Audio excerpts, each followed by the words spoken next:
Brought Yahweh, brought Yahweh Shah, brought Yahweh, brought Yahweh Shah, brought Yahweh, brought Yahweh Shah, Yahweh, Ba'ashem, Yahweh Shah, Ba'ashem, Karakadash, all praises, honor, glory, love, respect, and faith, and power, and trust, and all credit to my Heavenly Father, Yahweh, my Heavenly Big Brother, Yahweh Shah. Thank you so much for what you've done, what you're doing, what you're going to do. Double honors to the apostles and the elders of GMS, Great Millstone, who I learned from, and all the men scattered all over the world teaching and preaching the truth and nothing but the truth. In the name and the spirit of Yahweh Ba'ashem Shah, trying to wake up you Hebrew Israelites, you so-called blacks, Latinos, and Native Americans, and you speckled birds. That's like an Israelite that looked like another nation, like an Israelite that looked like a white person, so-called white person, or a Chinese person, etc., etc. Um, all we doing trying to put that spiritual bug in your ear, and it's all we just, doing our job, warning y'all, and it's up to Yahweh Ba'ashem Shah. If he want to wake you up, he'll wake you up. Anyway, more doom and gloom, more bad news about financial stuff and homeless and financial stuff and layoff storms begin. Yeah, it's been going on and it's still going on. It's still continuing on. Yep. Let's get to this first video. It's talking about a debt storm. My favorite Indian lady. Do you remember the 80s? Glorious times, the age of extreme fashion, heavy metal, break dancing and mixtape. A strange and magical era which is still widely celebrated. But not in Latin America. They consider the 80s the lost decade. Why? Because they faced financial turmoil in the 80s, a debt typhoon which eroded their economies. What was the trigger? Two large oil price shocks. Skyrocketing oil prices disrupted their finances, created big deficits and surpluses, took their foreign debt to unprecedented highs and pushed their economies to the point of collapse. Mexico was the first country to fall. In 1982, it declared that it will not be able to pay its debt. What followed was a series of sovereign defaults in Latin America. One country after another was engulfed in the debt crisis. Brazil, Chile, Argentina, Colombia, Venezuela, Peru, Ecuador, all of them fell like dominoes. They faced deep recession, high inflation, mounting debt, unemployment, and slow economic growth. 3 decades on, is history about to repeat itself? Look around you. Developing countries the world over are struggling with a sovereign I want to look that up real quick. debt crisis. One of them has already succumbed, Sri Lanka. Its economy has collapsed, ballooning debt and shrinking foreign reserves. There isn't enough money to pay for basic necessities. Of course, this crisis is of Sri Lanka's own making. The Rajapaksas mismanaged the finances. They spent more than the national income. They allowed deep tax cuts and destroyed the economy. But the world did not help. Look at the global factors at play: the pandemic-induced slowdown, the growing cost of borrowing, and Russia's invasion of Ukraine, which has increased food and fuel prices. These factors compounded the Lankan crisis. Yeah, let's see. Ecclesiastic.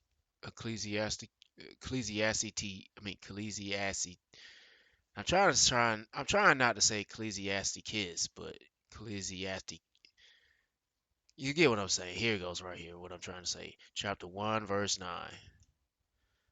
Oh, let's start with all things for full of labor. Man cannot utter it.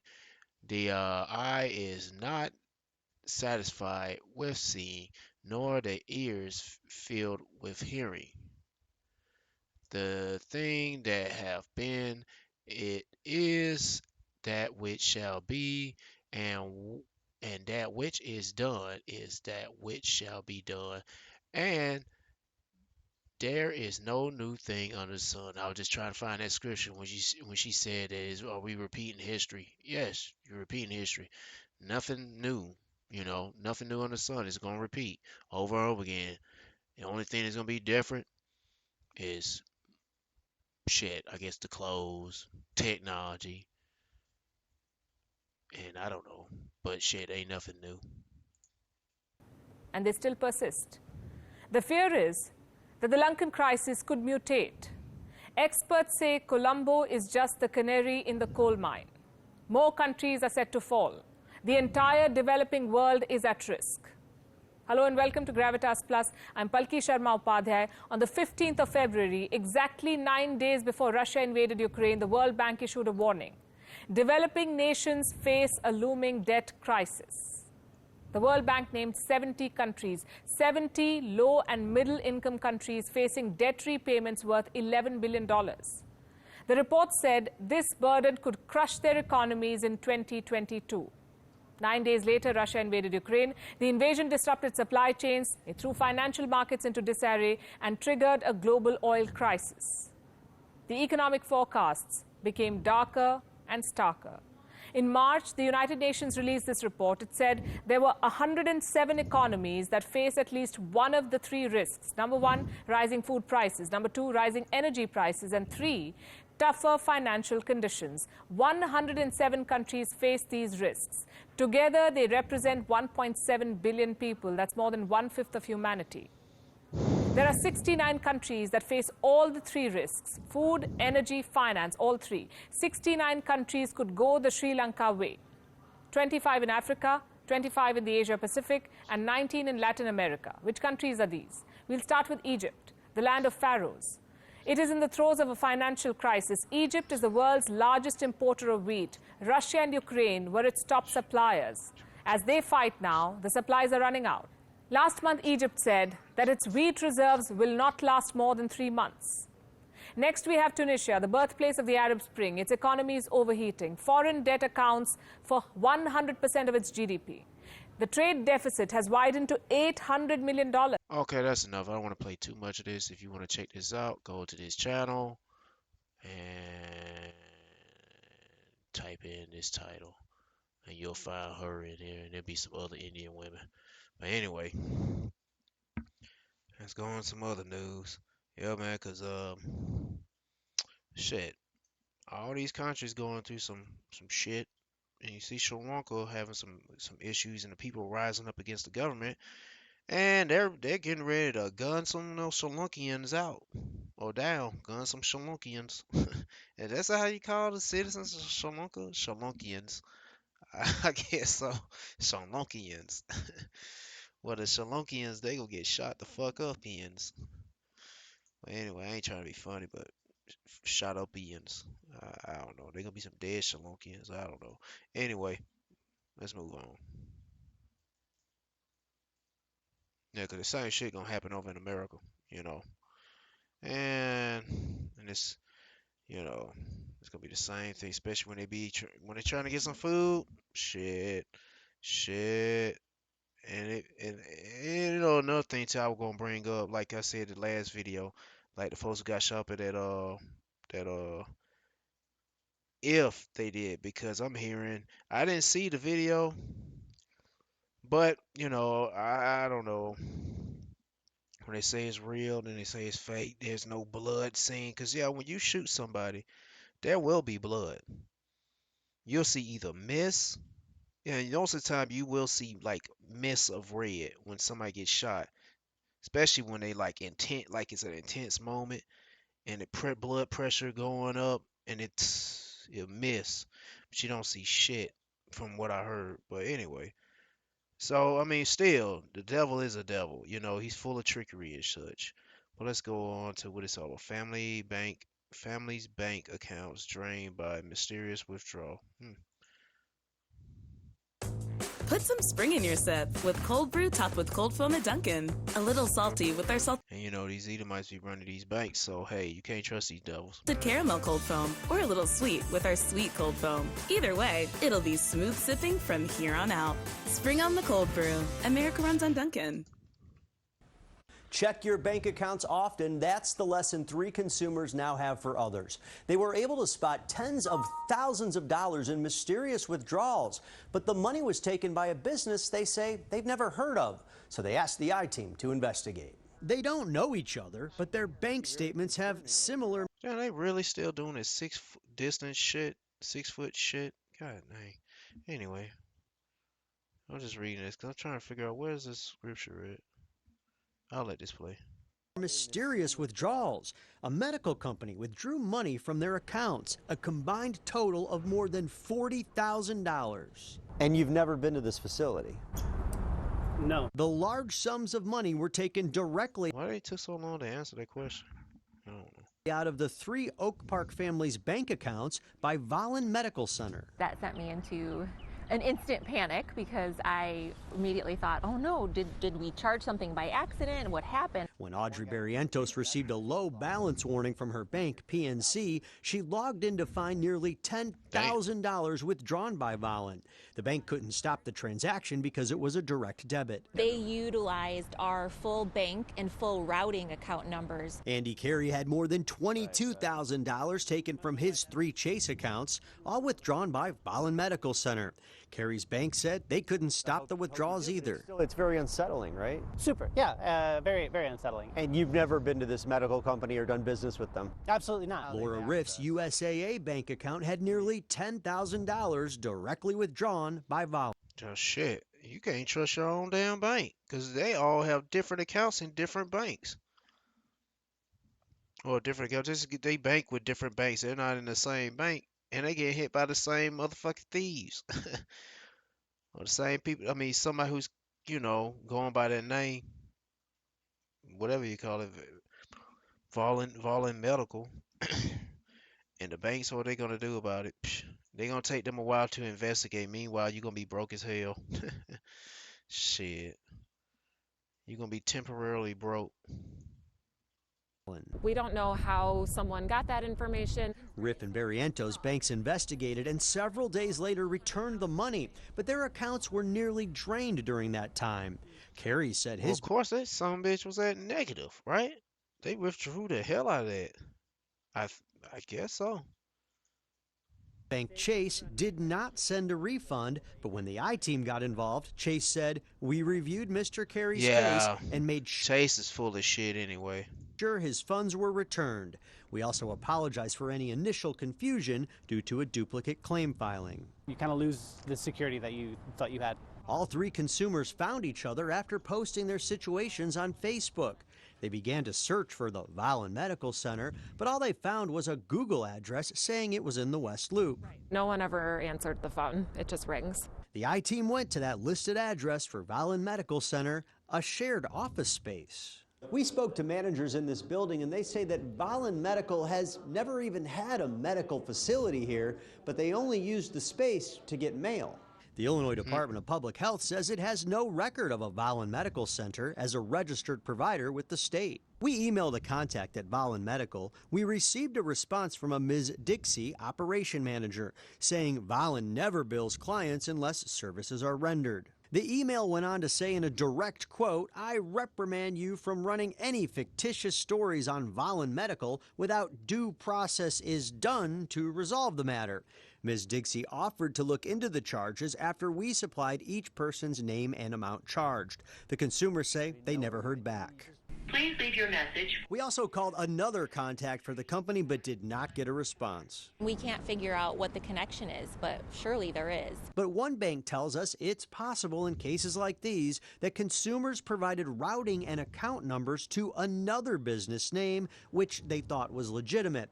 Or their information could have been compromised from another vendor who had their routing and account numbers. You don't know how it happened. It's hard to find a solution to prevent it from happening again. Banks say consumers should be mindful that routing numbers and account numbers are also on physical checks, which can be stolen from a mailbox or from a business.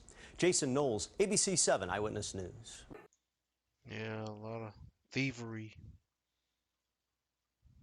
A lot of thievery, man. I really don't have a script. I'm looking for something. Either I just don't have it on my mind.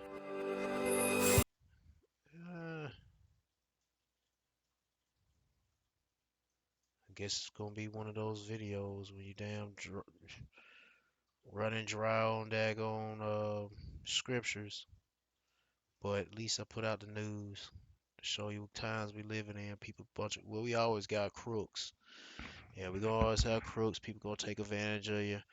And plus, shit, they gonna be especially be like that when times getting worse, especially when they want to implement that. And I'm like, well, how you gonna implement the CHIP implant, thinking that's gonna make it more better? You gonna be more secure? Shit, you ain't gonna be secure, nigga. Shit. I'm doing running my mouth. I'm not even still looking. Oh well. Well, it's not much to talk about, but shoot, here we got another video to show. See what's going on here. Hey, Bulls and Bears. JJ here, and we're chiming in today on Saturday with a little bit of a economic update. And the economic storm is still getting darker. Not much is going to slow this down from this point, and we're now seeing the layoffs increase, and the layoff storm is going to get a lot worse, especially as we get into the second half of the year, going into the end of the year. It's going to be madness. Now, the average person out there that really doesn't pay a lot of attention to the economy is still under the belief that things are getting better, that all the bad stuff that we saw happen was because of the health crisis and not because of the war, the inflation, the rising cost of living. Well, now we're seeing markets come down and people are beginning to wonder what is going on. Why would so many big holders of stocks, so many whales as they call them, billionaires holding a lot of stock, why would they all sell off at once? What's the big deal? Unemployment's low. What's the panic? Why are people freaking out? Why are there sell-offs? And why are so many people losing so much money so quickly? Something doesn't seem normal. Well, it's not just the markets. Now we're starting to see layoffs increase big time. Let's go ahead and take a look at a chart. Now we're looking at a chart here of layoffs, and this includes the number of employees laid off per month, and that's the red, and the number of new layoffs, and that's to the right here in the blue, and that's just the number of companies that are announcing new layoffs. Now, if we go back to the emergence of the health crisis, of course, we saw a big spike and a big boom in layoffs because of everything happening, the shutdowns, the close downs, the freeze up in the spending, and everything that went along with that. But we look here in just the past few months, we're seeing a big uptick in layoffs right about the same time as the market started dropping. Remember, back in February, we called the top of these markets. We showed you the topping pattern, and we were correct. And why did we know this so well? One, we looked at the pattern. Two, this was all on the country's egg laying and hen stock. And consumers are also starting to realize what's happening. Consumer sentiment now is at a 11-year low. People see how much debt they're in. They see the rising prices. And it's not a good combination. Even with a unemployment rate that's really low, historically, people know, people feel it in their gut that something isn't right. Even people that believe the official unemployment number, they believe that's the real number, still they feel it and they know something isn't right just by looking at their own finances, the cost of living, how much debt they're carrying. And it's no coincidence that we see this consumer sentiment take a dive. Now, why such a big uptick in layoffs and hiring freezes? If the economy is doing so great, the health crisis is fading. This doesn't make sense. What's happening? Let me put it to you as it was explained in a recent article out of Forbes. Corporate executives and hiring managers crave certainty. They want to know what the future looks like, and they want it to look bright. If management feels that the economy and events align so that their business will make money and prosper, they'll aggressively invest in hiring more staff. But when there's high demand for their products and services, smart leaders will add a headcount and keep stoking the growth. Conversely, when the C-suite is concerned about the future and worried that things may take a turn for the worse, they'll realign expenditures. This includes cutting back on hiring, culling the workforce, and cutting costs. Executives will say that once the situation improves, they'll start hiring again. Until then, management will hunker down, conserve resources, and wait out the bad times. And we see more surveys like this one here out of Bloomberg. U.S. recession odds within the next year are now 30%. And this is a monthly survey put out by Bloomberg, and it surveys many different economists. Folks, continue to prepare. I'm not telling anyone how to spend their money, but get ready to get laid off if you have a job. Prepare to get laid off. Prepare to lose your job. What's going to happen? Will you be able to pay your rent, your mortgage when you lose your job? Think about that. And if you think this whole thing is just going to reverse and things are going to start getting better, costs are going to come back down. Anyway, yeah, get ready, cause you might end up. And that's same for myself, shit, cause I don't have to lose my job, but shit, what could happen is like diesel prices, cause I rely on using diesel for my truck for transportation and gasoline to operate my equipment. And if I don't have diesel, shit, I ain't gonna be traveling anywhere. I can have gas, access ways to get gas, but I need diesel. I could use a gasoline truck to keep on going, but I'm like, shit. Eventually, yeah, gas ain't gonna be at these gas stations, cause especially if the trucks, these semi trucks that's bringing gas and diesel to these stations ain't showing up on time. It's like, check this out. One old guy sometimes I talk to, he'll tell me on the other side of town in another city, there's a Circle K gas station um in Conyers, Georgia, and they're out of gas. And I don't know how long, but shit, they probably been out of gas for probably 2, maybe 3 months. I'm at months, 2 or 3 days. Cause the one near my house that's in Covington, Georgia, shit, that sucker there been out of gas for 4 days. And this ain't the first time. This been like 3 times I seen this gas station out of gas this year. Heck yeah. Damn near in 1 month. No, it's been like 2 months. If I know the first time was in March, and then April. Really paid no attention in April, but it happened in April, and now we in the month of May. Shit, out of gas again. Hey, yeah, they got their own tanker. I guess they get their gas from their. I don't know, but all I know is shit. They ain't getting filled up like they supposed to. And you know what time it is. You know these some perilous times.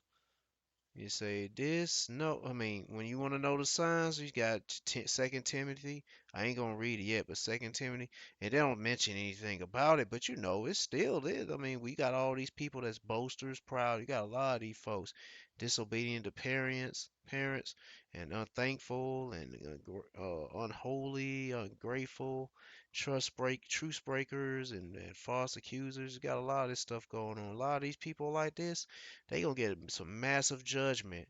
Cause see, they don't know what's going on, man. A lot of people losing their jobs. They gonna be one of these proud ass people. Shit, they's gonna go through some suffering.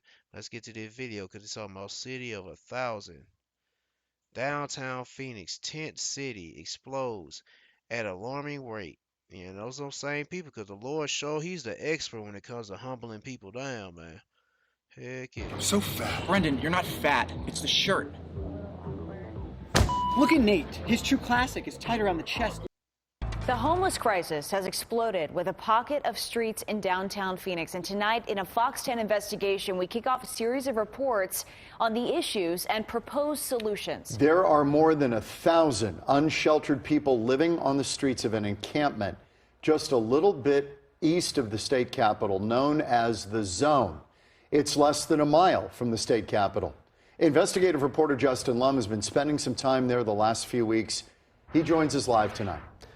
John, Christina, a near 450% increase in people camped out on the streets in this one concentrated area compared to this time last year. You may have passed by it or even driven through it. We went to see this unsheltered population for ourselves. What's surrounding Arizona's largest emergency shelter is tough to absorb and very concerning to property and business owners there. How did That shit ain't gonna be just one spot. It's gonna be citywide.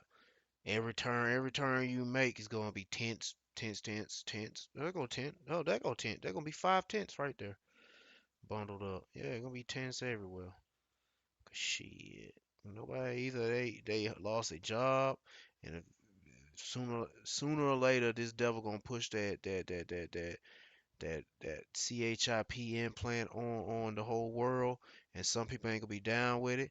But don't expect to be on the streets, shit, cause they gonna be have that bulldozer on your ass, chasing your ass down. running you out of the city or scooping you up and throw you in a attention center or FEMA camp, whatever kind of prison you talking about, and probably throw you in a meat grinder or do some experiments, strip your organs out, whatever. That's why you gonna need Yahweh Bashim Shah. And done the whole time I playing these videos, I ain't mentioned Yahweh Bashim Shah yet. Yeah, you so-called blacks, Latinos, and Native Americans, you really gonna need the Lord Yahweh Shah and Yahweh. But first, in order to get to Yahweh, you got to go through Yahweh Shah. So shit, you gonna have to rely on Yahweh Shah to get you through it. But I always like to bring up both of their names and shoot, give them both credit. So I just say pray on the Yahweh Bashim Shah. Back to the video. Get to this point and what's being. And I forgot you blacks, Latinos, and Native Americans, and you speckled birds. You better holler at Yahweh Bashim Shah. Pray to him. Done to address this complex crisis. Here's episode 1 of our series, A City of 1,000. Is this normal? Is this a busy time right now? No, this is normal. And quite frankly, it could be 2 in the morning and it'll still be like this.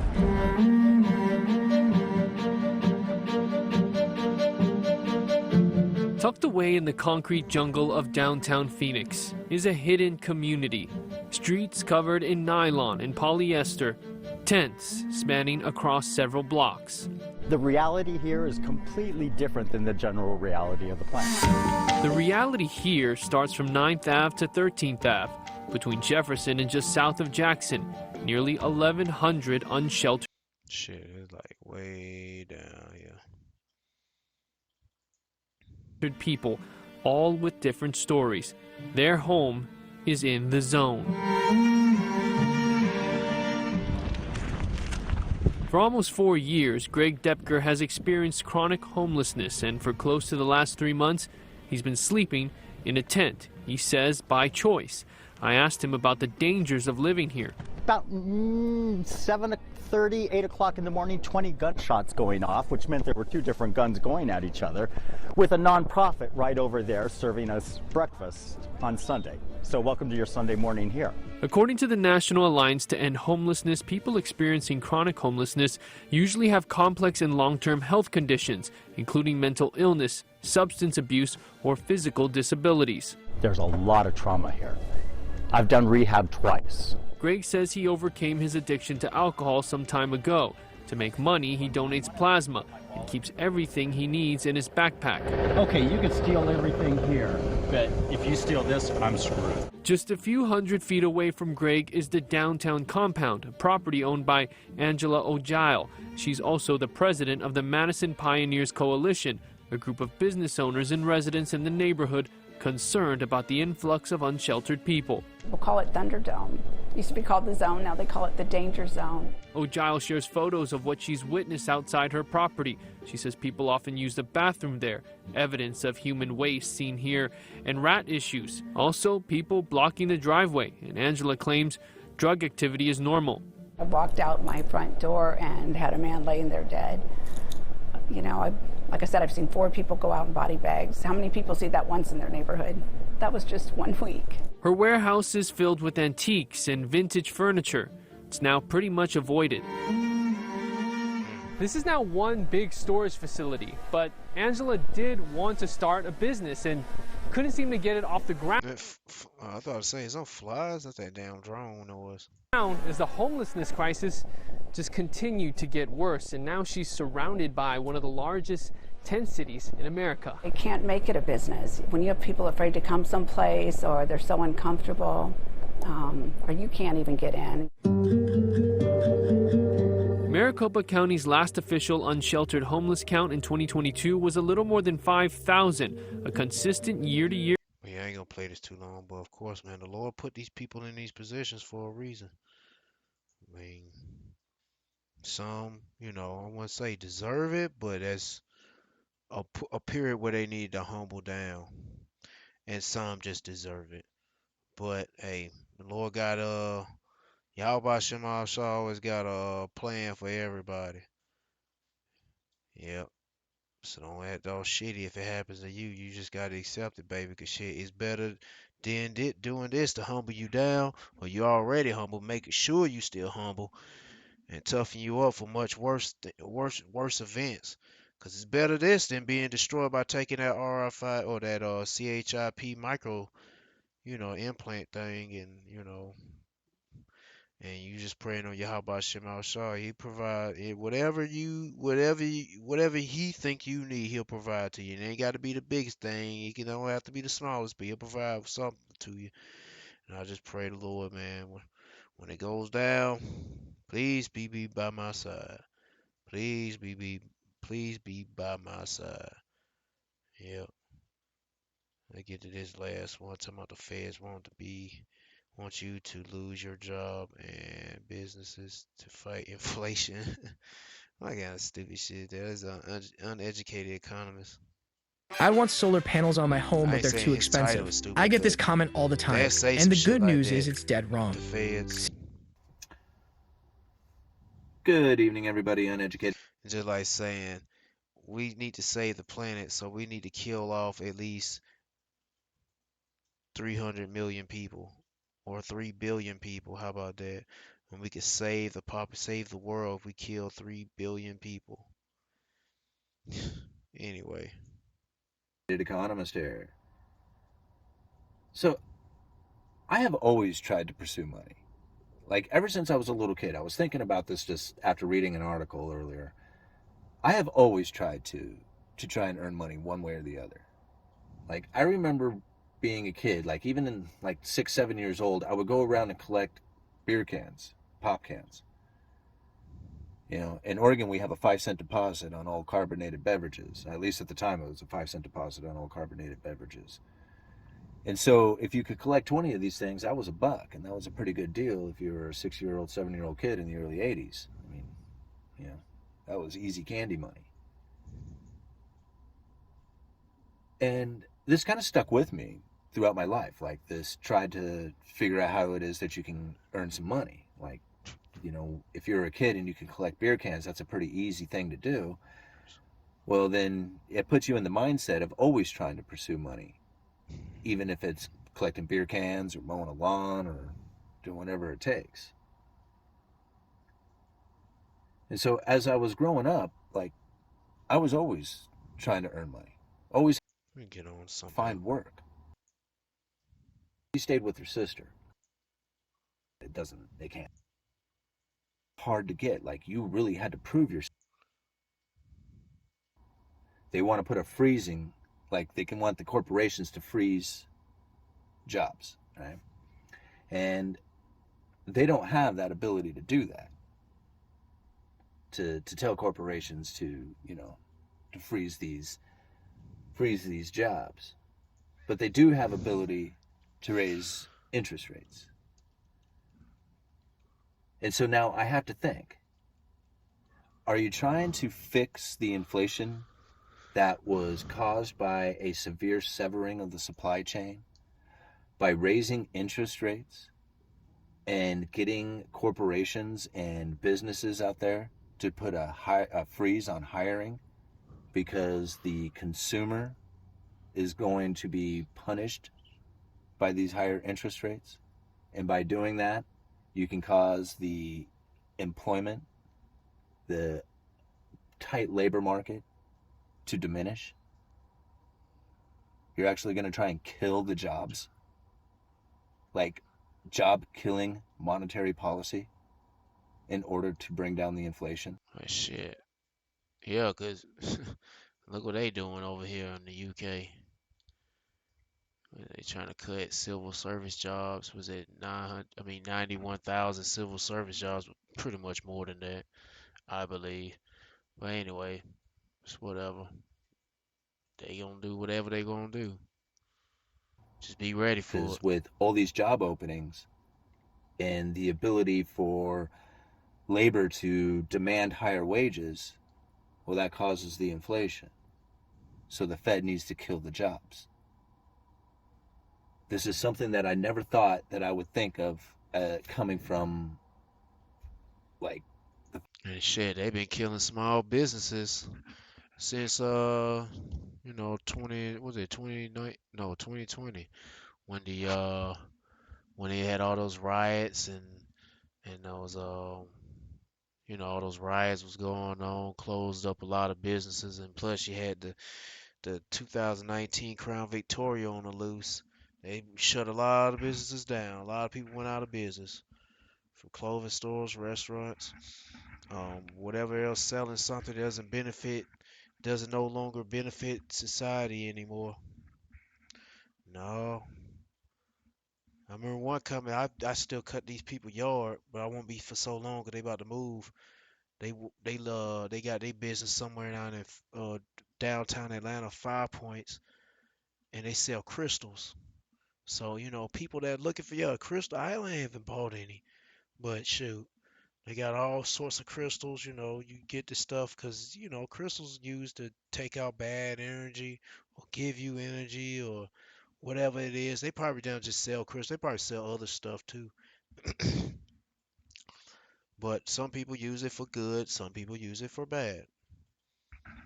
But it all should be done for good. But hey, not all people do it for good anyway. But let's get back to the video. But what I was saying, I brought that up because they were doing pretty good because people were all down and out and depressed and shit. So they were telling me that shit business is looking good for us selling these crystals. I'm like, uh-huh. I see you bought a nice fancy looking $250,000 Corvette.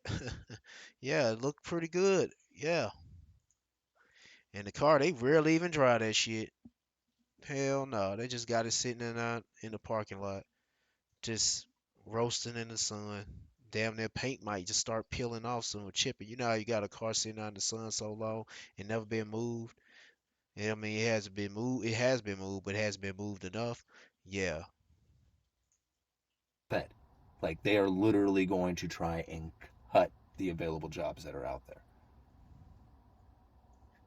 Isn't that interesting? Why aren't you the landlord? Yes, you. Why aren't you the landlord? Every day. I mean, never have I really ever read an article where I thought, Well, you get the idea. People losing jobs, business. I don't want to play this too long because first you start talking about. I should have went through it first, but I usually when I do my videos, I just play it, and then I'll skip through some stuff, and I'll just go ahead and play it instead of taking the time to skim. I just like, man, I got to get these out the way because I don't want to be built up and just go with the flow, go with the spirit. Even though I don't even have there ain't that much scriptures I put out, or either I need to build up some more. Really don't have anything. Well, not really. A lot of these scriptures ain't got to be nothing to do with finances and such. But you know, in the times that we in, man, the money, people losing their jobs, you know, inflation is on the loose. Um, oh, I do have something. Yeah, I do have something. Damn. Damn. What is it? Grinding shall cease. Let me see if I can find that. Rolling is low. Yep, I do have something now. Here we got it. Finally got a scripture now. Yay for me. Ecclesiastes chapter 12, and I pronounced it right. Ecclesiastes chapter 12, verse 1. Let's read verse 1. Remember now thy Creator in the days of thy youth, while the evil days come not, nor the years draw nigh, when thou say, I have no pleasure in them, while the sun or the light or the moon or the stars be not darkened, nor the clouds return after the rain, in the day when the keepers of the house shall tremble, which be like your government. Yep. And the strong men shall bow themselves, and the grinders shall be grinders cease because there are few. There's not many workers, you know. And those that look out of the windows be darkened, and the doors shall be shut in the streets when the sound of the grinding is low. There ain't gonna be much activity going on when it comes to work and such. And he shall rise up at the voice of the bird, and the daughter of music shall be brought low. The music sucks. Entertainment sucks. Also, when they shall be afraid of that which is high, and fear shall be in the way, and the almond tree shall flourish, and the grasshopper shall be a burden, and desire shall fail, uh, because man goeth to his long home, and the mourners go about the streets, or ever the silver cord be loose, or the golden bowl be broken, or the pitcher be broken at the fountain, or the wheel broken at the ca- ca- uh, kitchen. Then shall the dust return to the earth as it was, and the spirit return, and shall return unto God who gave it. Now that's something else related, but that's letting you know, okay, when you die, and guess what? When you die, you go back to the earth. Your body goes to the earth, but your spirit goes back to God. So all spirits go back to the Father, Yahweh. All spirits, there's no hell. No such thing, no place where your spirit burns in hell for eternity. None of that dumb shit these Christians talk about. It's clearly telling you that all spirits go up, good or bad, wicked or righteous or wicked. But anyway, yeah, man, it's that time of the time. There was another scripture. I forgot how did it start off.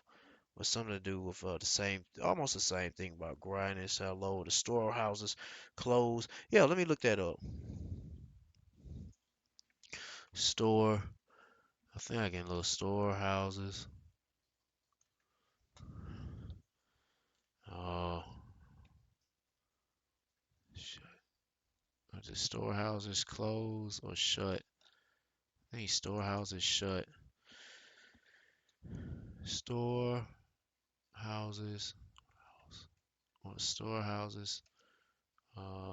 Shut. Let me try my phone. I'm gonna let this play. Man, that is like some evil intent.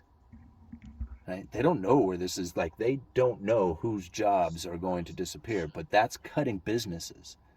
Right? They're not just telling businesses you shouldn't hire as much. What they are telling businesses, what they are telling the economy, what they are telling the people is that some of you who have these businesses that are trying to hire these people, you're going to lose your business. And some of you people who have these jobs right now, well, you're going to be like the casualties of war, because they don't know where it is that the lack of employment is going to go to. Like, they want to cut the available jobs that are out there. If they cut the available jobs, the demand for labor wouldn't be there, and if that demand for labor wouldn't be there, the labor wouldn't be able to demand higher wages. Think about this. Think about what they're trying to say here. I mean, like I said, I've never really thought of the Fed as having like evil intent. Like, I've heard it before, I've heard people say it, but this is truly like, people are going to lose their businesses, people are going to lose their jobs, things are going to get very uncomfortable and hard for them, and they're going to say, hey, we're doing this in the name of your benefit to stop inflation. Or to stop inflation, do it in the name of stopping inflation for your benefit. Right? This is what they're getting at. I don't know. I mean, how far are they going to push it? How far are they going to push the closing of businesses? These, like, if you're a business that's looking to hire and the Fed is trying to get you to stop, what do you think is going to happen to your business? Put it that way. Think about it like that. The Federal Reserve is about to damage the economy. They are saying it out loud. You're just not hearing it in the same fashion, but that's what they're saying when they said this. Like, a lot of people who listen to the Fed are not working class people. When I hear what that article, like, look at the article down in the description. When I see that as a working class person and knowing what the Federal Reserve is going to do to try and stop the tight labor market, what I know is scary. That scares the hell out of me, because that means that my friends and family, myself, are now in jeopardy of losing our jobs. And not only are we in jeopardy of losing our jobs, the available jobs that will be out there are going to be difficult to get, because that's exactly where the Fed wants to put the people. He said, your wages are up high enough. That's what they're saying. You're earning too much now. You earn too much money.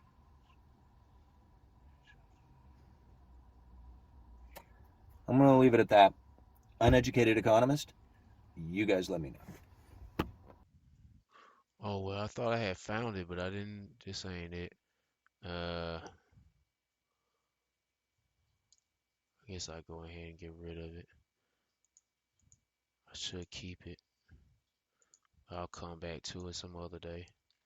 Well, yeah, man. You know, you clearly see all the signs is going, and now you just people's behavior getting more cold and what you say, covetousness, or rude and disrespectful. But shoot, you see financial ruins, everything's crumbling, looking negative, but people thinking it's gonna get back better.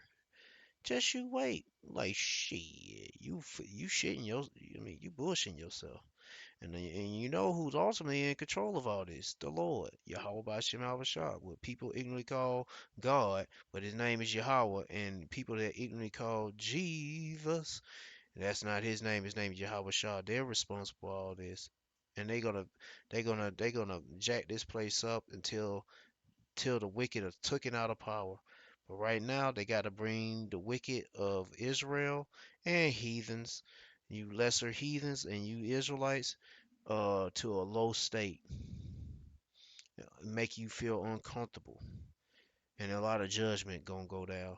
But anyway, I didn't want to make this video too long. See where we at right now. Oh, okay, 45, less than 50 minutes. But I just want to say to all the men that's teaching and preaching in the name of Yahweh Shem Shah, the truth and nothing but the truth. Keep on pushing, keep your faith strong, and stay humble. For you women out there that's believers and have faith in Yahweh Shem Shah, keep the faith strong and keep believing and stay in order for your husband. If you ain't got no man or no husband, then or man and husband the same. But if you don't have no man, then just stay in order with Yahweh Bashim Shah. To the hopeful elect. Oh, don't I got a brain fart. Uh, peace and blessings to the elect, and all praise Yahweh Bashim Shah. Shalom.